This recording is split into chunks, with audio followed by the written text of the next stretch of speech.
Inspirit Nutrition, your brother, your friend, your dietitian, back again for another installment. Push up and bless up. Let's get it popping.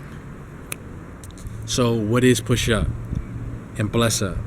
Push up and bless up is never giving up. Push up and bless up is always saying one more punch, one more try. Push up is despite your trials and tribulations, despite the world being on your shoulders and something weighing you down, you always push up. You always continue on. Pushing up and blessing up is the story of two men, two boxers that are fighting. They're both dog tired, dead dog, exhausted. Fighter A says, I'm exhausted. I'm beat.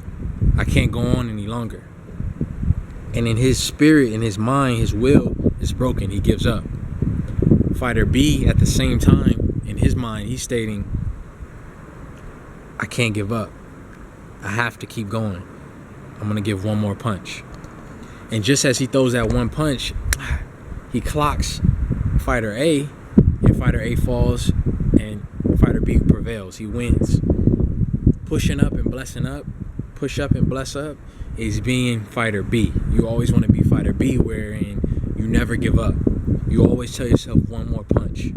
That always revitalizes me when I'm struggling, when I'm stressed out, when I feel like I'm at my wit's end. I always tell myself, one more punch. Never give up. I'm working 3 jobs. I've been working for 21 days straight, no break, and I feel like I'm about to pass out. One more punch.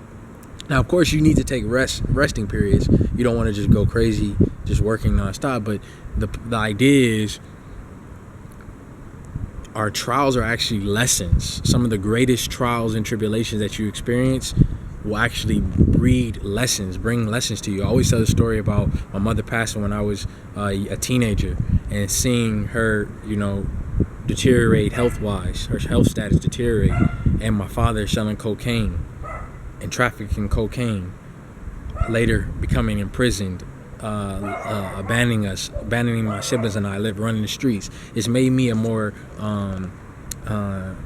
ingenious person. It's made me a more wise individual because of the trials and tribulations I went through.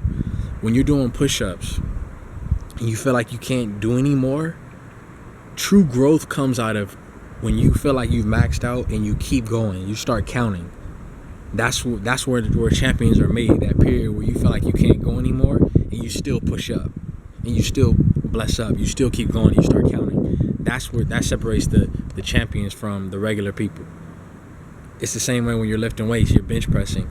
Your muscles fibers aren't going to expand, break down, and reconnect if you're not pushing to the max, if you're not going the extra mile. So push up and bless up. Don't be rebellious against your trials. A lot of times we get into these trials and these trying situations and we say, oh, I hate this boss, or I hate this situation, and I'm leaving from it. Sometimes your trials, instead of being rebellious against them, you can turn them into triumphs. Because remember, everything is a reflection of you. No one can control your internal condition. No one can control your emotions, your thought patterns, how you feel. You are in control of that. You're the master of your internal environment. So therefore, you can actually transmute your trials into triumphant victories. Now, of course, if you're in an abusive situation, toxic situation, you want to change your environment. But in general, you have to look at it as, I'm going to turn my trials into triumphs. Your brother, your friend, your dietitian, back again for another installment. Push up and bless up. Never give up. Always say one more punch. Peace and blessings.